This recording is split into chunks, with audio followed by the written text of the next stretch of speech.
great that Team Liquid have been practicing that. It's kind of funny to say, yeah, we've been getting behind, but practicing how to come back. It's something that people are like, well, why just don't get behind in the first place? Yeah. But you do need to have the skill of recovering games, recovering kind of your mental state when you're in those games and making sure that you have the resilience to push through. Because Team Liquid were the blaze down, win the game fast, lose the game quickly as well. Absolutely. And so now they have the ability to kind of turn games around. If they can show that consistency, then that's really good. I love that idea because playing from behind, usually you're not as confident in doing things. So to get the chance to make a call and see if it works from being behind always puts a little bit more confidence in your pocket to not hesitate the next time, because hesitation will get you killed. It makes you lose a game. As our bans begin, Phase 1 is completed for Team Liquid with Swain, Kindred, and Morgana. We'll probably see a Talia here on the side of Clutch Gaming as they finalize with Nocturne and Aatrox. Rakan or Zoe, yeah, they want the initiation. Ole says, I want to be able to get in, but also out. Yeah, it seems like the Xayah Rakan has just been somebody who's been kind of on the and off the ban list for a while, just barely though. It's some teams will ban him, some teams won't, some teams will first pick him, some teams won't. And so right here, Clutch Gaming though, Zoe's on the table. I would imagine it's something that they would want to pick up for Febiven, but he has kind of gone for things more like the Swain, which is banned away from him here. Trundle, good jungler from Moon to have. It's his most played in Academy, and he played it yesterday. 5 unique picks for Febiven in his last 5 games, so he may decide to switch it up or could go back to one of those. See that Trundle and Tom Kench locked in, so not showing too much, but a nice base for a composition there from Clutch Gaming. Seems like they're just going with comfort here, where this is Moon's most played, and this is also what was played yesterday by Vulcan, was the Tom Kench. Wasn't really able to have too much effect on the game, but this is not a crush you kind of bottom lane here for Clutch Gaming. Actually thought we were going to see that Kha'Zix for a second. Kane says yes. There's a lot of Kha'Zix running around in solo queue. Even though like not much has changed about him lately, people have been picking him up again. Even after the nerfs to the ultimate where he would just stealth through every bush. But yep, definitely better counters out there, like the Graves to the Trundle. Makes a lot more sense. I'm loving the Graves because that pick as well, it kind of brings out the aggression in every jungler. You almost have to. You got to get close. You want to hit all your shots. We see Dardoch doing it a lot lately, and Smithy's going to take that into his hands for this game. And chuckle from Febiven as they hover Piglet's Vein. Yeah. And lock in possible bot lane here. And it's going to be an Ezreal again for Piglet, 2 in a row. Yeah, this is same 3 picks here for Clutch Gaming. Trundle, Ezreal, Tom Kench. The other 2 that they had were Gnar and Syndra, and then they'd have the exact same composition from yesterday. Which wouldn't do too bad against what they're looking at so far. Yeah. Syndra might be a little rough against the Rakan, but you have safety from Tom Kench. I do like Syndra against a lot of champions like the Rakan and even the Graves, because just the scatter of the weak is so oppressive, and blowing somebody up, like it's much better to play against these types of champions than it is to play against like a Braum or somebody who can block or kind of deter, deflect your ultimate. So I wouldn't say it's an awful situation to play those types of champions for sure. You have the range, definitely. He scatters so much farther than his entrance. Gotta watch out for next? a Zoe though. Zoe, a second GP I think is actually really good for solo. And the Corki, ooh, that's actually an older one for Febiven, but Corki got a buff to his E in terms of the damage early on especially. So I've seen some Corkis max E first. It's a little weird, but it does do a lot of damage and poke during the lane Gatling phase. gun max. Yes, exactly. I mean, who knows, maybe Febiven goes bot and Piglet goes mid with Corki. Maybe the strategy's completely thrown off now. Yeah, what do we do? There's Galio and Rise as they hit Pole Belter. He played Malzahar yesterday, so he still definitely has a champion pool to pick from. 11 seconds left for the final Phase 2 ban here from Liquid. They've targeted Febiven. Is it again? Maybe a Syndra and Orianna. Get those off of the map for him. It is going to be the Syndra. Ooh, get the Syndra away. So the Rise and the Galio bans kind of hinted at that a bit, because Galio can kind of suffer the blows that would come through from the Syndra. And the GP for solo, I think, is kind of the obvious pick here. Yeah. He's very, very proficient on this champion, very good at kind of having those triple barrel combos, and he's very good at placing the ultimate. It's something that's underrated for Gangplank players, because a lot of their ultimates will be ineffective and people walk out of them. But Solo has some of the best team fighting ultimates that I've seen from Gangplank, Sion, and Gnar in particular, the 3 that I usually really like seeing from him, especially when I review the games. But the GP is the one for him that seems to be the most effective. But that means that it'll put impact on something that he can play against it. The Gnar kind of comes to mind. It makes a lot of sense. Yeah, believe it or not, Pobelter's first Orianna of the summer split. I don't believe it. Yeah, well, believe But it's true. He locks that in. I'm thinking about what impact can put a little top die on the menu with. Yeah, the Gnar is kind of the most obvious one. Ooh. The Mundo is the farm lane Yeah, where you why kind not? of run him down. It's funny because we've seen this matchup in particular so many times. Yeah, that's why I And was like, ooh. it goes so many different ways. It's like, oh yeah, GP is a free lane versus the Mundo. And then we see the Mundo kill him at like level 5 or level 6. It's like, wait, he's pushing him out of lane. What's going on? And we'll see another GP just like bullying the Mundo, keeping under turret. Nice. And Bebevin's Azir, he actually played this pretty much a week ago, 2 weeks ago. 3, 2, and 3 on it versus Optic Gaming. And I just think of when he went back and he was playing this when he first made it onto the scene with Fnatic. That was kind of the debut split for Bebevin, where he was playing this champion to great effect. And remember, it was one of the champions that worked well against Orianna because you outranged her with the cube and the W poke in lane. And it seems to be something he's put practice on. It was banned second phase yesterday against Clutch Gaming from 100 Thieves. So they recognize this Azir as well from him. I mean, everybody should. Like you said, it's historical, but we haven't seen it too much lately, and that is going to be another pickup for him. See how Clutch do as they make their way onto the Rift. 4 and 7, really needing these wins. But Team Liquid is still looking to fire for that first spot, securing a position up there with the top teams right now. They're 7 and 4 as they headed through the summer split. Yep. Clutch Gaming, they were 4 and 4. They're on a 3-game losing streak. We just said this about CLG just a moment ago in that last game where they have slid down to a 4-game losing streak. But Clutch Gaming are now tied for last place at the moment. Right? They lose this, they just get further and further behind the standings, and we only have 3 more weeks to go. There's only 6 games left after this one. As we head on to the Rift for our third game of the day, Team Liquid versus Clutch Gaming. Pobelter in the mid lane sits at 999 kills in the North American LCS. One more kill and it will be 1,000. That's how that works, right? Yep. All right. At the regular season kills for his career in the NALCS, Pobelter 1 away from that big 1K. It's so crazy. Absolutely crazy to think about.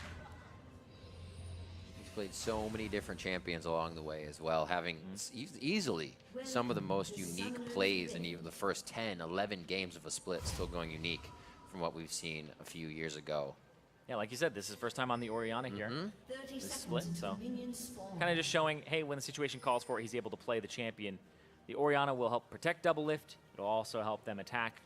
And speaking of attacking, press the attack for Xmithie. It's been that shift for the Graves players where you get 3 really quick attacks off. It's the auto into the E, or it's the auto, and then you have the other one on top of it. Then you can just burst them with your Q and collateral damage. Like, you're able to get the quick draw off for the 3 ammo shots, and it's very, very effective at having more burst. Minions have spawned. That was that just cut through everything. That laugh was much louder than everything else in the game. What? Pobelter and Febevin staying toe-to-toe in mid as a little bit of lineup scrimmage being broken on the bot side by Team Liquid. And we'll keep a track on Pobelter getting that 1,000th kill. It'd be interesting if they could keep it from him all game. I mean, it happened in the last one where he only got 1 kill in that game. He's like, Pobelter's 2 away from having 1,000. Let me get it. We've seen that happen on the fountain. Impact stole like the last 4 kills with a parlay. I remember. Top troll. Now, Xmithie gonna go clear out these raptors, make his way towards the bottom scuttle crab, and Moon is gonna go do a red buff to immediately to the other side of the jungle. So he's not gonna do 3 raptors and then rotate. So he's going, I would believe this would be straight towards the blue buff into the scuttle crab, which means that the Graves will be on the scuttle crab for a while here. Yeah. And he'll show up a little there's bit the vision. late. They're gonna see him. Sweeper denied early. He says, yeah, this could be a problem. He's actually deciding what to do. Heads back and forth for a second. And with the sweep, actually, Moon as well. He's going to head to do his wolves quick. Nothing happening on that scuttle. Xmithie still wants it. Bot lane's being pushed. Spit out, double lift going low. Vulcan taking turret shots. One last hit. The minions are going to take him down. Ole with first blood.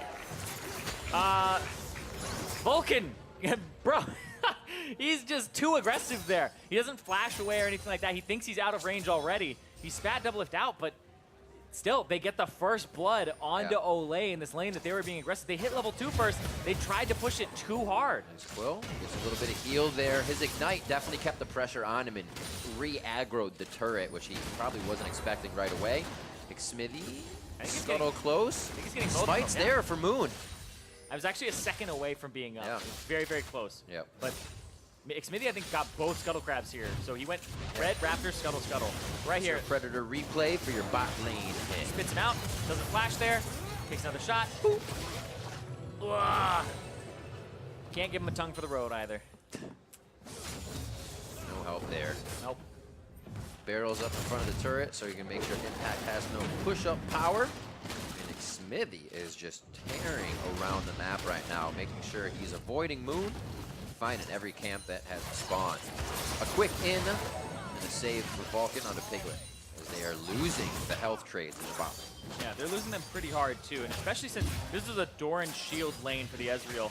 Just trying to be defensive until he gets something like the tier, but it looks like they're on just different pages. They got the level 2 first, but actually Vulcan, he still has a splash available.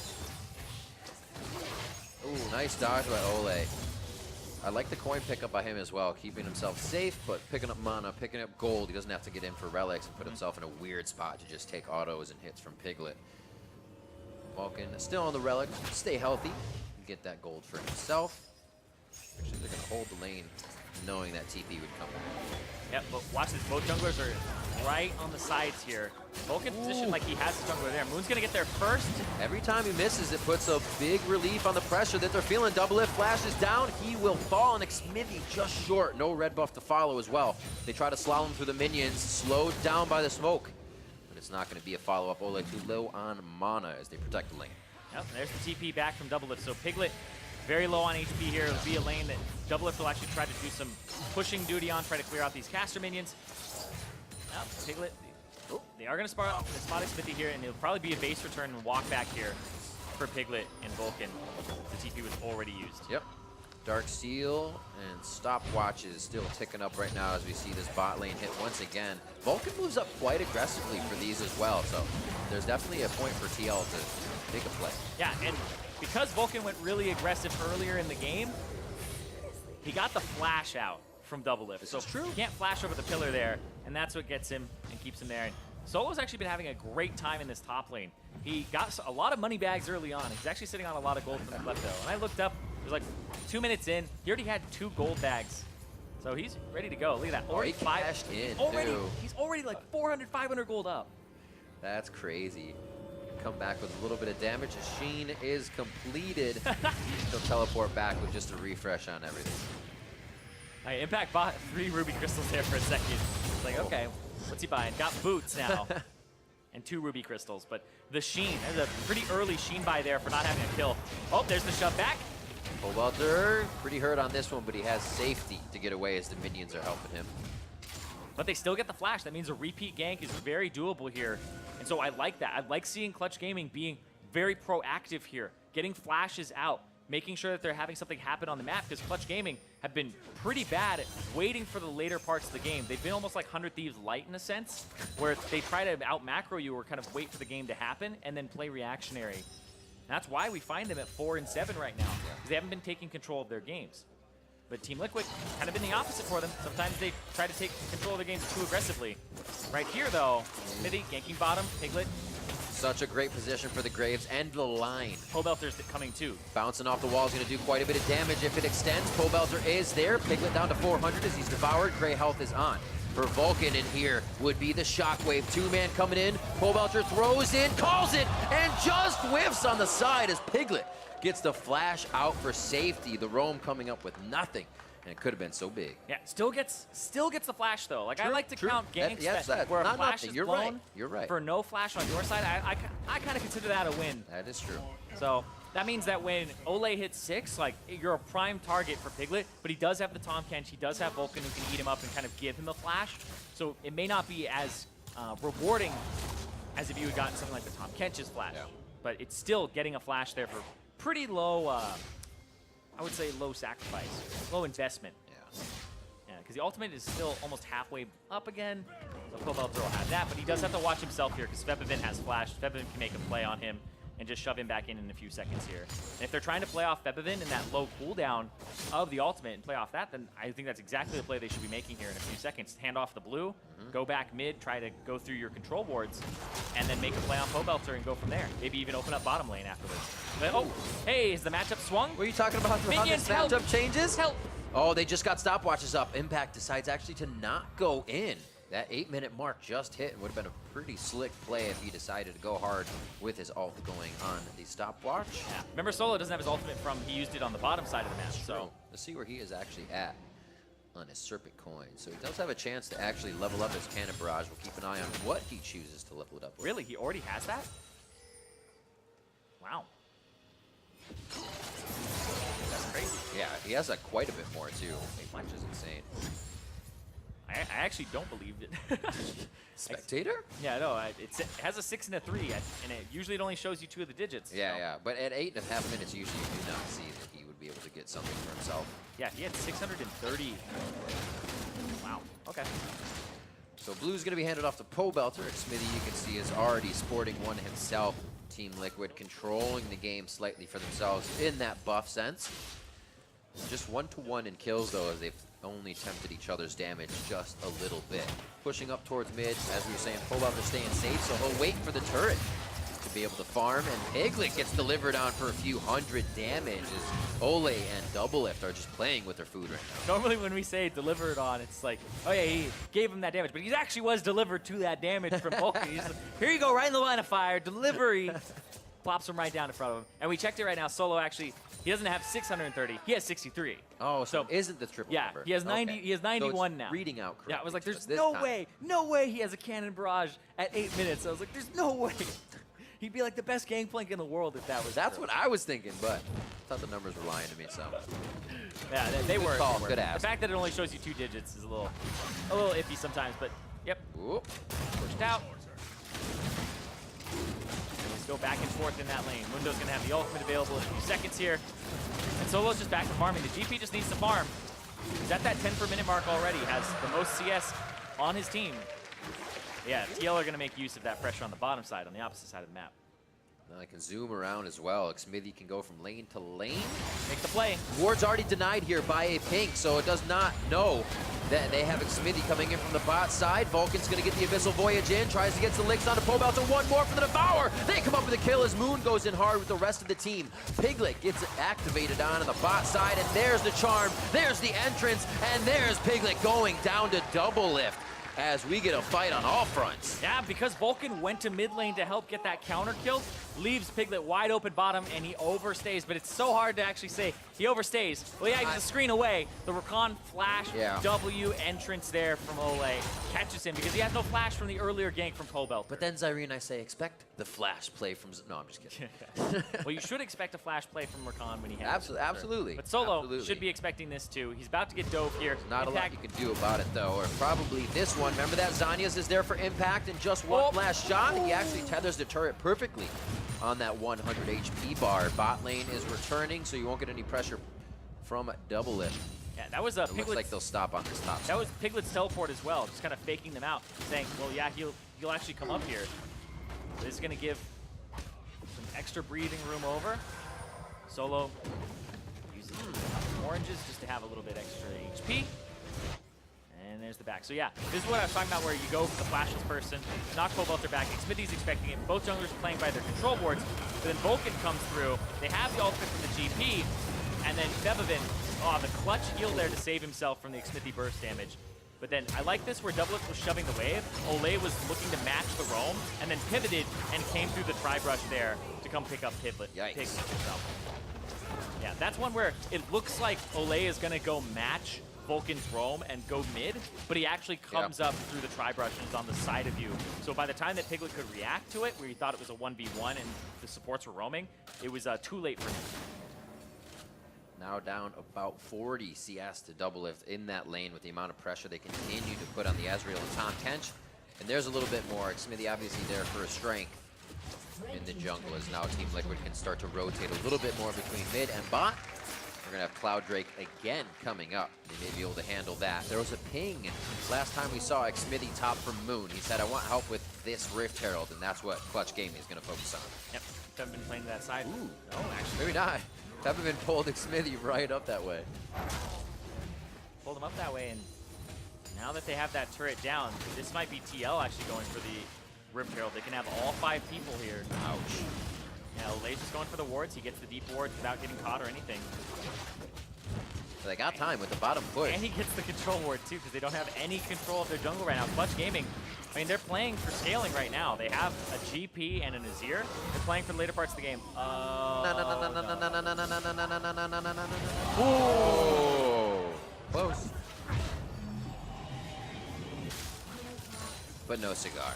I mean, Piglet has done that before. Absolutely. You remember the Piglet Corky Baron steals, Dragon steals.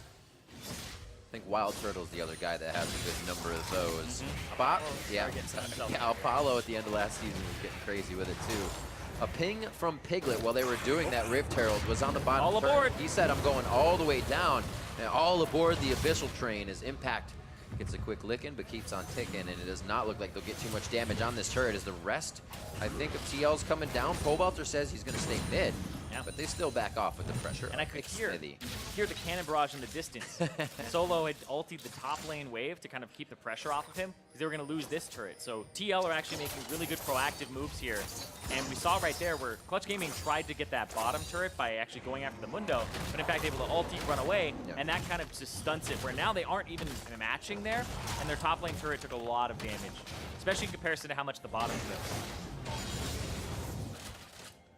Blue transfer. Nice guy, Moon, making waves for the team. He's 2-0-0 on this Trundle right now, so hopefully they can start spreading that top lane. Solo, who's doing pretty decent for himself, but it never hurts to have your tank nice and big. Looking towards mid lane, a few items finished for Febivin as he comes back out. All the summoners are up there in the mid lane, so as time goes by, we have a minute on that Drake. We might see a big fight for him. Oh, replaced. And the feels bad, man. New control ward placed down. I mean, at least it's cleared. You don't get the gold for it, but it's clear. It works out. All right, so right now, the Cloud Drake's up in a minute. I don't think either team's really going to play for that at the moment. I think it's more TL are going to play for this top turret. They have the vision that you just saw Olay go through the jungle to kind of solidify. And Clutch Gaming have to either wrestle this vision back or find a different place on the map to kind of play towards. And it's just going to be wave clear duty trying to keep this turret alive as long as possible. Because they scale, once again, they have a tier ADC, a tier marksman with Piglet on that Ezreal, and then they have the Azir and the Gangplank. Like, they do really well when they have gold, they just need to get to that point. And TL need to say, we're not letting you get to that point in the game, we're going to use Graves and pressure you, and we're going to use Xayah Rakan and have really long-range engages. And then add the Orianna ball on top of it, too. Clutch has a lot of vision of what's going down towards the top side. Cannon Barrage is just about to be up if they want to activate, but that's a very big if. They're going to have to find a perfect fight. Frozen Domain goes down to kind of shove Pobalter off his rotation towards the mid lane. A pinch from Impact.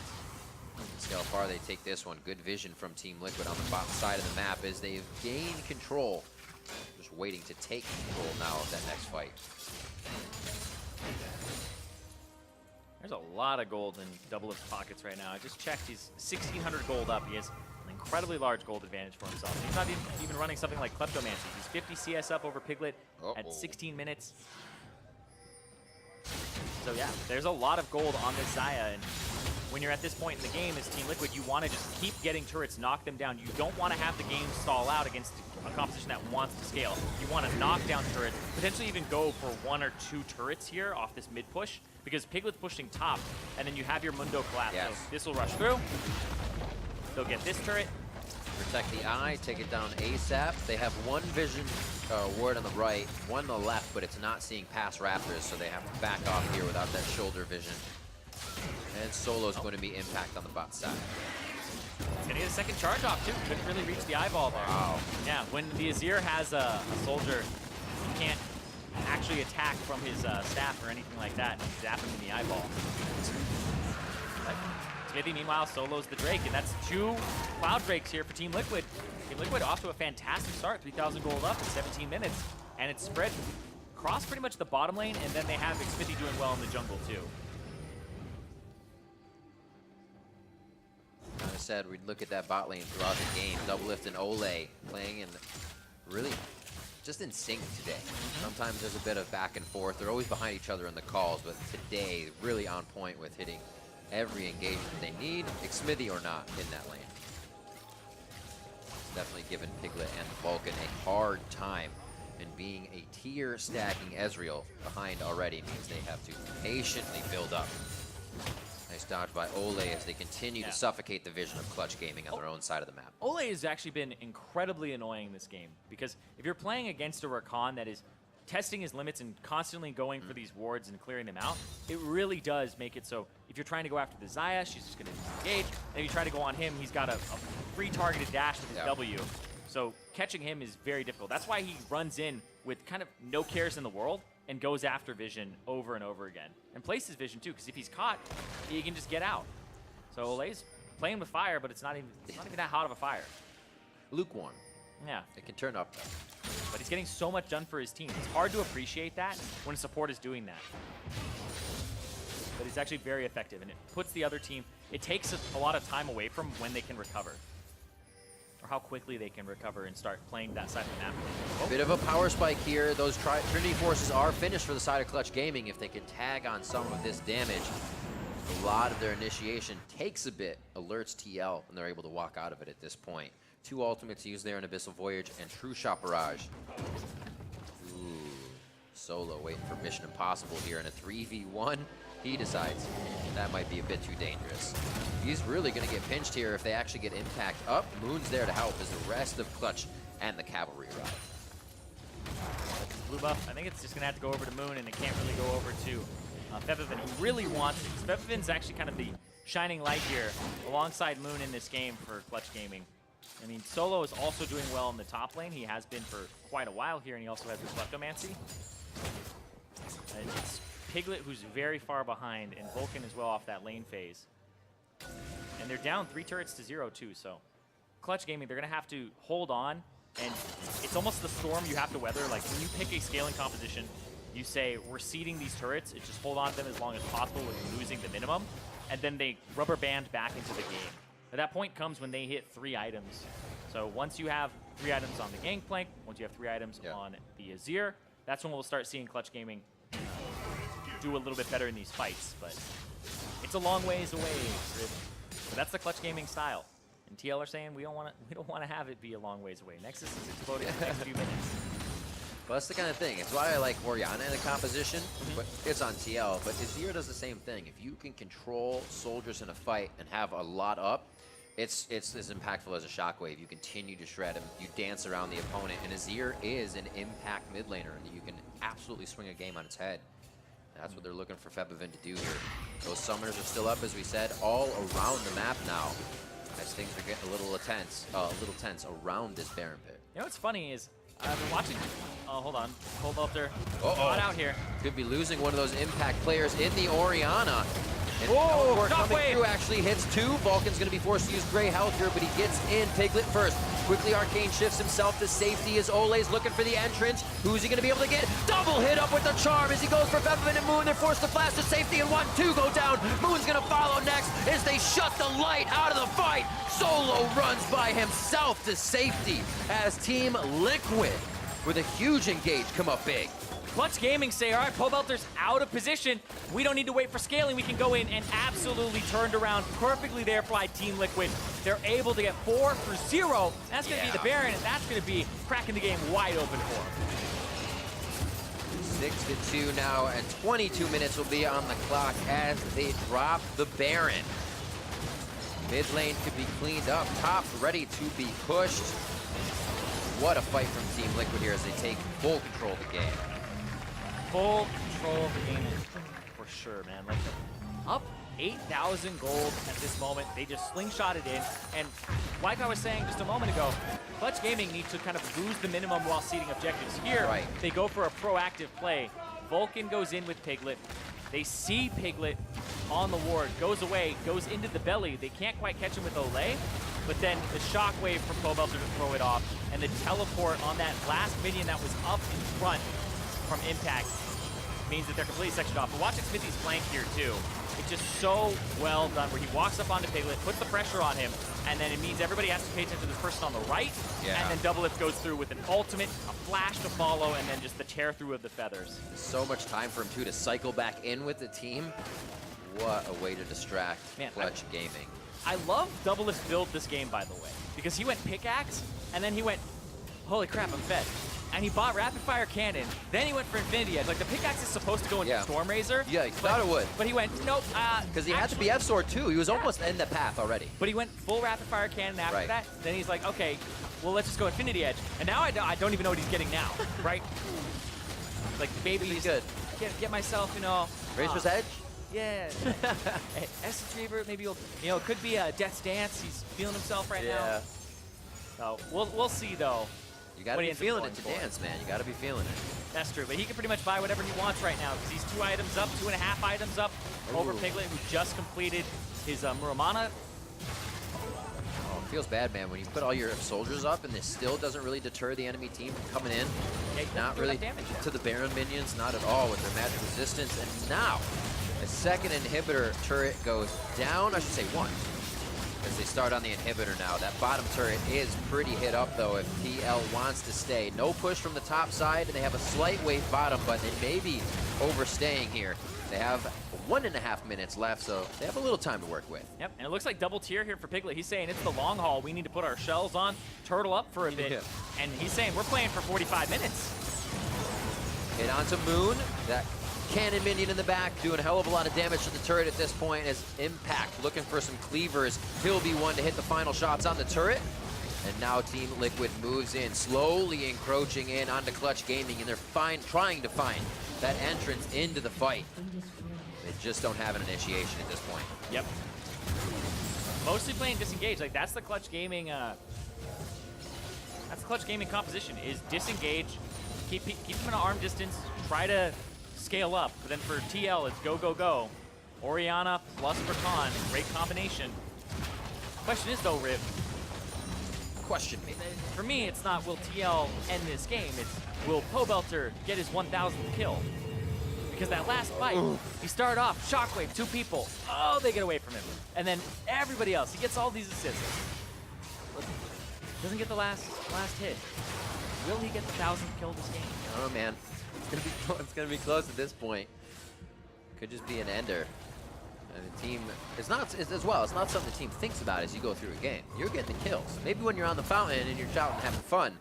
But at this point, you wrap them up as they come. Nick Smithy's looking to pick up something here as he heads into the jungle. Pretty brazen. Says, this is mine. Thank you very much. Didn't you see our zip code? Pobelter will be there to pick that up, and the vision, even if it's being placed by Clutch Gaming, is quickly being snuffed out and controlled by Team Liquid. Third Cloud Drake of the game. Liquid has the zoomies. The case of the zoomies here on the Rift for Team Liquid, but I love it. This is going to get them around the map faster. This is going to allow them to rotate through their 3 lanes, and I think it's better right now than even having like a Mountain Drake, right? Mountain Drake, you got barely any structures left to hit. Woo! Go ahead. Power play. Have that rotation around, and it means that when you reset, you get back into the center of the map and back on their side of the map faster. So I actually think Cloud Drake is probably one of the best, if not the best or second best, to have at this point in the game when you're in this state. Ugh, the go button is also in Ole's inventory with the Shurelya's Reverie. They just want to get into more fights. Yeah, it was a Death's Dance if you hadn't said it already for Double Lift, as he is looking to dance a little bit more against Clutch Gaming here. Top inhibitor to get some attention now. Incoming from Ole, the hit comes in.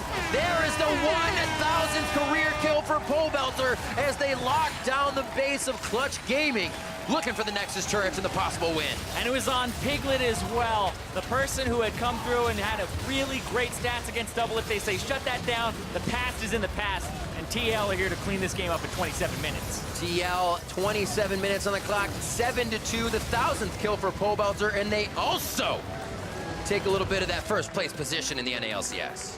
Moving to 8-4 and having more separation in the standings. This now puts 4 games between them and Clutch, and there's only 6 left to play. Great way to finish it for the team. Shockwave as well to pull one in for himself. Pobelter on the front of the line with 1,000 career kills. and the rest of Liquid as well, from lane to lane, playing very strong, really not allowing Clutch a moment in this game. Yeah, and as soon as they got an advantage, they started pressuring it. I love watching Team Liquid's proactive game when they have a draft that allows them to play and pressure. And right there, Clutch Gaming had it drafted to seed their lanes and scale, but they did it all across the map. You kind of have to have somebody who's a pivot or somebody who is the person who carries you through the earlier mid game, whether it's a laner who's winning or a counter matchup or anything like that. And this one, it seemed like they were just able to use the jungle pressure from Graves to get rid of the matchup in mid, where Febevin was winning that one with the flash and the plays onto Pobelter. But I absolutely love the way they played with pressure. That's only a 27-minute game. Absolutely, a very fast game, and we're going to get right down to the winners on that one. For more on the victory, let's hand it over to an interview with the most recent player to hit 1,000 kills. Thanks, guys. Pobelter, congratulations on the victory and hitting 1,000 kills. You are the 5th player to do so. Any of them the most memorable for you? I guess my most memorable kills actually happened like a long time ago. I remember there was this one play, it was Bjergsen's first season in LCS actually, and I was playing Fizz against his LeBlanc and I juked his W, and everyone thought it was just like the coolest thing ever, but actually it was like a really boosted play. But that was one of the most memorable ones for me because that was the one like people would always talk about. Besides that, it wasn't like a flashy kill or anything, but another really big moment that I remember was when I was on Immortals. We were like smashing Team Impulse in like a 20-minute stomp, and then I TP top as Lulu, and me and Huni just 2v4'd them. So those are probably the most memorable moments for me. And Team Liquid is sitting at first right now, and we're about more than halfway through the split. So what's going to be the biggest obstacle for the team to hold on to that first place spot? I think we're tied right now, right, with FlyQuest? There's going to be a lot of ties. Yeah, LCS is really neck and neck right now. I was surprised because everyone was saying like C9 is 9th place, oh my god. But they were only 2 wins behind like us who were first place. So it's still a really close tie between everyone. And I think what's really important for us is to just, I think we've been on like a hot streak recently. We were looking really shaky and just falling apart in a lot of games. But yesterday we showed even if we fall behind in the most miserable fashion, we can come back. So if we can just keep that up, even in games that we fall behind early, I think we can come back. So then with everyone tied, who do you think are the maybe top 3 teams to look out for besides yourself? Top 3 besides us, so like 4 teams total. It's like half the league, but... All right, 2, come on.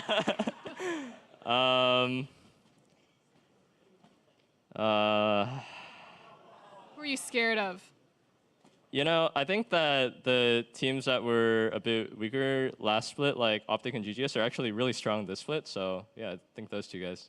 Well, Pope, thank you and congratulations again. And for more on the game, let's hear from the State Farm Analyst Desk. Thank you very much, Avali. Congratulations to Pobelter on his 1,000th kill coming through at the very end of that game. And welcome to JJ here on the Analyst Desk to help us break it down, both this game itself and some larger points about the league that we'll get into. Before we do that, once again, recognizing Pobelter for 1,000 regular season kills. Quite a benchmark to be hit. He's been in the league for a really long time, and he's still relatively young, which is pretty surprising. And there's no one else really close for a while. Jensen, another mid laner.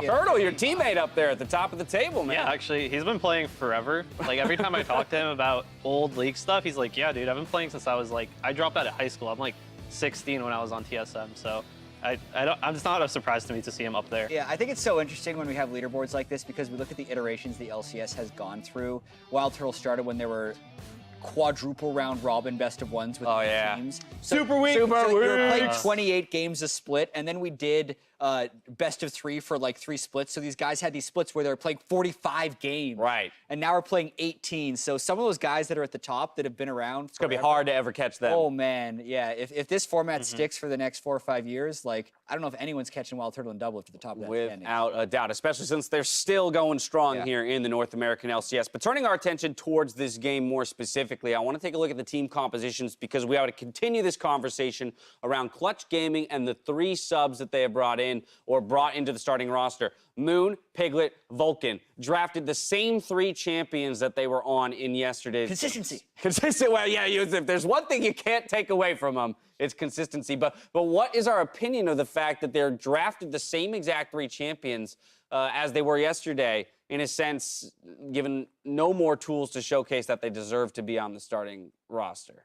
Well, I think that Piglet and Vulcan, as long as I've known them as a bot duo, have been one of the strongest 2v2 laners that I've ever had to play against, even in Academy and in LCS as well.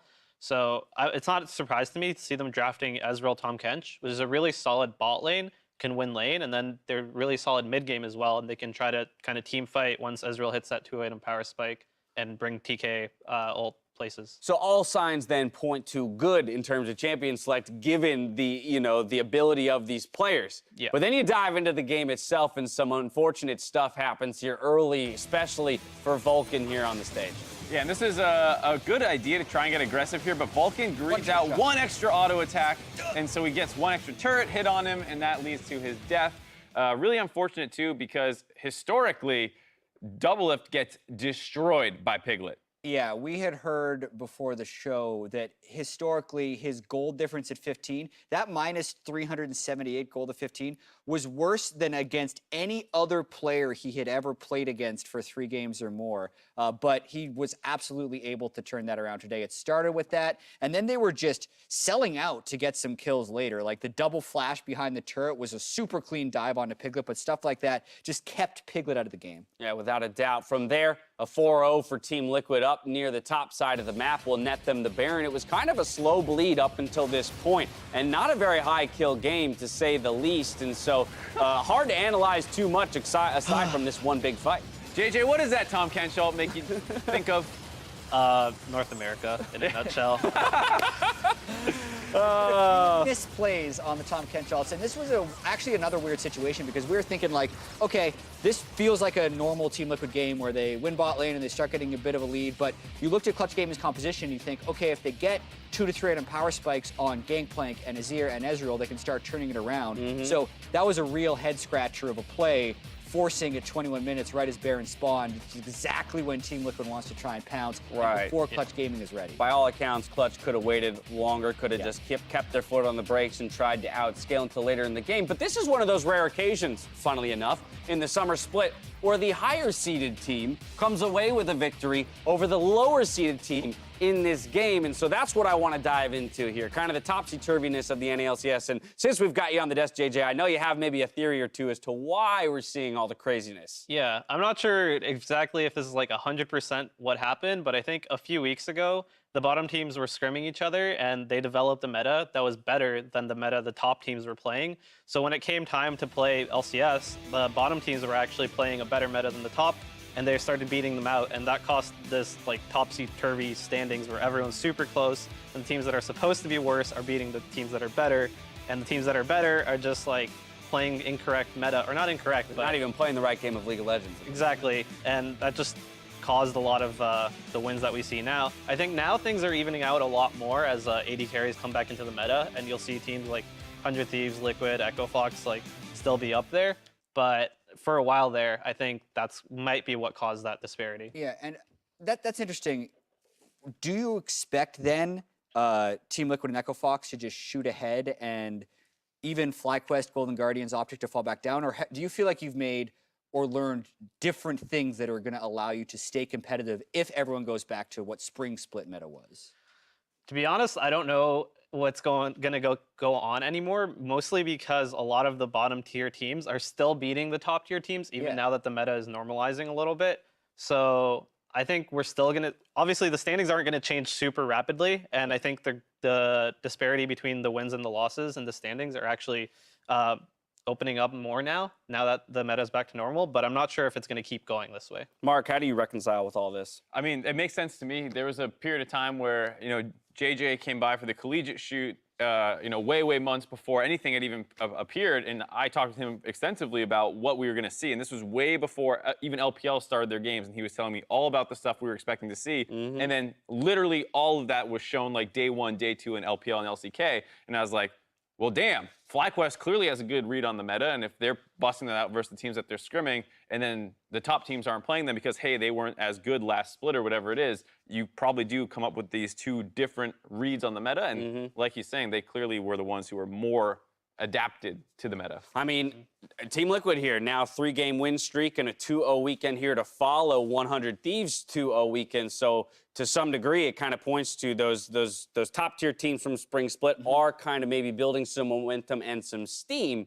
But then I guess my question to you, JJ, is for yourself, maybe either personally or for your squad, like how do you expect to keep pace with them? Like, do you like if the meta does go back to spring, where or how do you guys make sure that you don't then fall back down the standings? Well, for our team personally, we have, other than myself, we have 4 veterans in Flame, Santorin, Keen, and Wild Turtle. And they know that the meta is kind of cyclical in the sense that every summer it returns to like tank top, tankish jungler, mage mid, AD carry bot, and all that. So I think that's where the meta is heading. And as long as we start playing up to that and start competing in terms of like macro and micro with the top teams, then we'll also be able to clutch it out for Mark, playoffs. you were already hinting at like the Oriana. Get ready, baby. Rise Oriana is trio. your We saw Rise the Rise. Cassio. We saw the Rise band here. The Azir comes out. We'll see, ladies and gentlemen. Thank you so much, JJ, for joining us here on the desk today. Up next, Smoothie and Echo Fox aim to take down his old squad, Cloud9.